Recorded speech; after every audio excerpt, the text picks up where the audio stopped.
हे पहा शेतकऱ्यांनो, हा युरिया आहे. हा निमकिटोड युरिया आहे. हा युरिया असा हातावर घ्यायचा आहे. त्यानंतर त्याच्यावर थोडं पाणी सोडायचं आहे. मी पहा आता कसं पाणी सोडतो.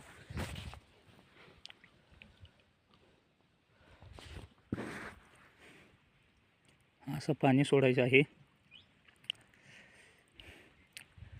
कमीत कमी हा युरिया विरघळण्यासाठी कमीत कमी 5 ते 7 मिनिटं लागतात.